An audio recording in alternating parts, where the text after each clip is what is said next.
So, the first thing which I absolutely love about this car, I'm sure many of you would have guessed it, is the comfort. It's such a comfortable car to drive. The seats are amazing. It genuinely feels like you're sat at home on a sofa.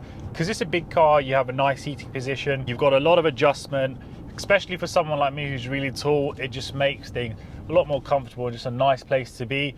Lumbar support as well, especially for those longer journeys where your back does start to ache a little bit. It's good to have. And to top it off, it's got heated seats. I guess now it's quite common that a lot of new cars do have that as standard. But in 2006, heated seats, it wasn't seen on every single car, but it is a 7 Series, so you'd expect to see things like this on these luxury cars. And then complementing that, the suspension is very, very nice. It honestly does feel like it's a floating carpet. Very, very smooth, very soft over the bumps as well, considering it is a car with high mileage as well, 59,000 miles or so. It still feels very, very nice on the road, very soft, but at the same time, you know, there's no creaks or rattles, so it all adds to the comfort. And complementing it even further, you've got these tires on the car, so they're absolutely chunky. All of this makes the ride very, very comfortable. When you hit a pothole, when you go over a speed bump, you don't necessarily feel it as much. So the comfort levels on this car are very, very good. The next thing I like about this car is the sound system. Considering it is a 2006 car, it's old technology, so you'd expect it to not be that great. And BMWs are notoriously known for not having the greatest sound systems, especially from that era. But surprisingly, in this car, it's actually not too bad. Taking into account, I'm used to driving cars like a Range Rover, for example, which, you know, they've got Meridian sound systems, which are known to be very, very good. Even on Mercedes, the new Harman Kardon, they're really, really good. So you'd think I would get in this car and find it to be not very good.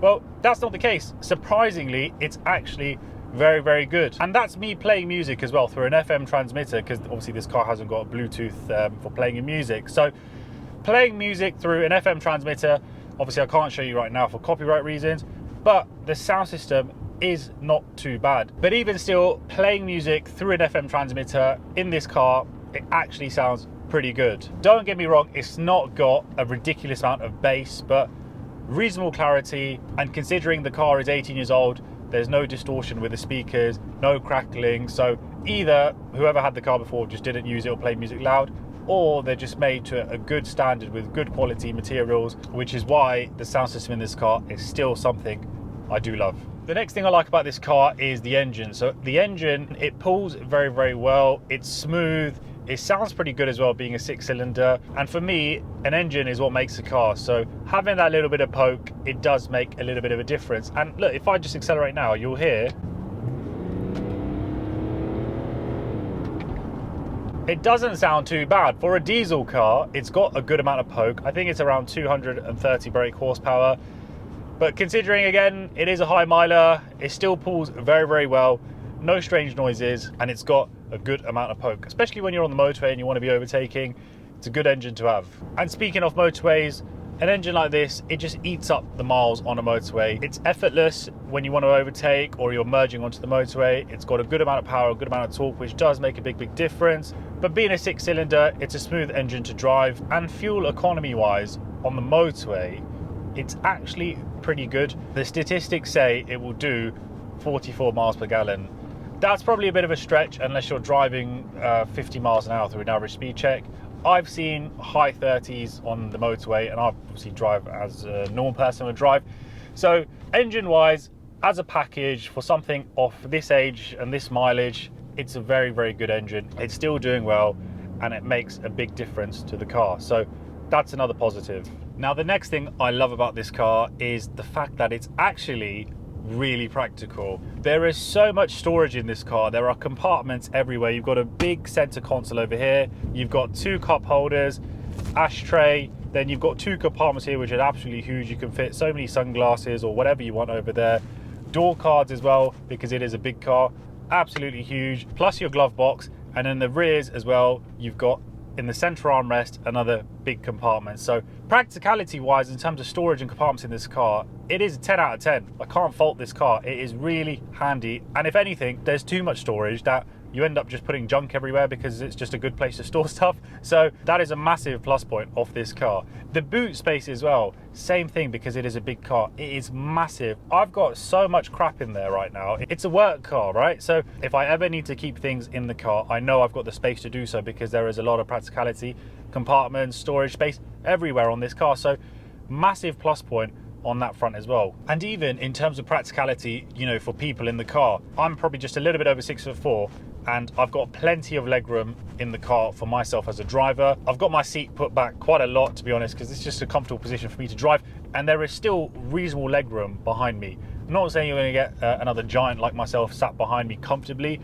but if I was sat in a proper correct driving position, I'm sure I could comfortably sit behind the driver, because there is plenty of legroom in this car. Obviously it's a big car, so you'd expect it to have that space, but it just represents a lot of practicality in a car like this, especially at the price point. Now, the last point of why I love these cars is just the value for money you're getting when you're buying something like this. I know I bought this car from auction, meaning I would have got it cheaper than retail, but even at retail money, you can pick these up between £2,000 to £4,000 depending on the mileage, condition, etc. But value for money, this specific car, from my experience, I paid around £1,800 all in with the fees, and that is just ridiculous.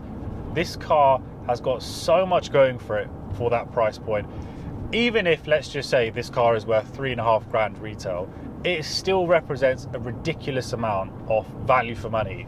The luxury side of things, the practicality side of things, the comfort, the fact that it's such a safe car, all of these points just make it such good value for money. I don't know another car other than like an S-Class maybe at this price point that would drive as nice as this. Of course, I know I've got a good car. This has been well looked after throughout its ownership, but it's not the only one in the country. There will be other BMW 7 Series out there which have been looked after, maybe even in better condition, and maybe that even drive better than this car. So they are out there. There are good examples to find. And as I mentioned in an earlier video where I'd done a bit of an update after driving this car 5,000 or 6,000 miles, I haven't had any problems. I haven't had any major issues or any, you know, super high repairs or costs as of yet.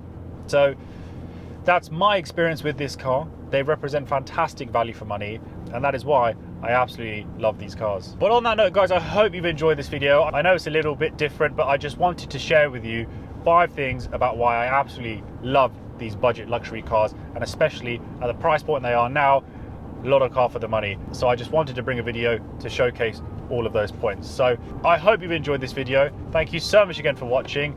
Don't forget as well, guys, please like, share and subscribe, and follow me on all of my socials. But other than that, I'm going to see you on the next one. Take care, guys.